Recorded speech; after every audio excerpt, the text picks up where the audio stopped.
Artis lawas Neno Warisman, melalui akun YouTube pribadinya, mengungkap persona pengamat politik Roky Gerung. Dalam video itu, Roky menceritakan kisahnya kepada Neno Warisman, ketika mengisi kuliah di pesantren milik Abu Bakar Ba'asyir, terpidana kasus terorisme. Menurut Roky, ketika dirinya berkunjung ke pondok pesantren Al-Mukmin Ngeruki, Solo, Jawa Tengah untuk mengisi kuliah, tidak ada nuansa radikalisme seperti kesan yang selama ini digembar-gemborkan. Abu Bakar Ba'asyir sendiri saat ini masih menjalani hukuman sebagai narapidana kasus terorisme. Roky mengakui dirinya berdiskusi secara terbuka tentang Islam dan Pancasila dengan para santri di sana.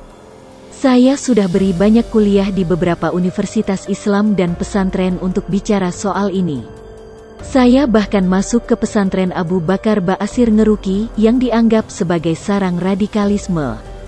Enggak, saya diterima di situ dan kita berdiskusi dengan akal sehat, kata Roky dilansir YouTube Neno Warisman Channel, Sabtu, tanggal 31 Oktober tahun 2020. Keterlibatan Roky dengan umat Islam ternyata tak cukup sampai di situ. Pria kelahiran Manado ini juga punya pandangan tersendiri soal ketidakadilan yang dialami orang Islam. Saya merasakan ketidakadilan terhadap orang Islam, karena seolah-olah ada kontras antara Pancasila dan Islam, dan itu berbahaya sebetulnya, ujar Roky. Salah satu yang membuat Roky menganggap ada ketidakadilan bagi umat Islam dalam bernegara adalah ketika aksi 212 pecah.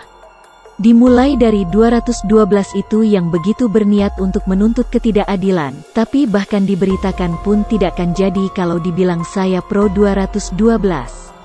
Enggak, saya bukan pro 212. Saya pro hak rakyat untuk tahu apa itu 212, Roky menegaskan. Pria 61 tahun itu lantas mengungkit sejarah terciptanya Pancasila yang tak lepas dari peran umat Islam.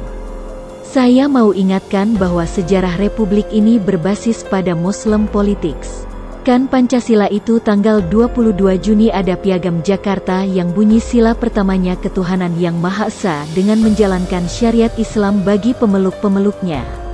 Lalu karena kelegaan hati Muslim Society yang mayoritas, mereka bahkan mau menunda atau bahkan menghapus 7 kalimat terakhir hingga menyisakan ketuhanan yang Maha Esa itu, Roky memaparkan. Menurutnya, itulah bentuk perjuangan kemerdekaan yang dicontohkan oleh politik identitas Muslim. Mau mulai politik identitas Muslim, politik Pancasila, politik liberal, yang penting pemerintah jangan lakukan diskriminasi, tukas Roky.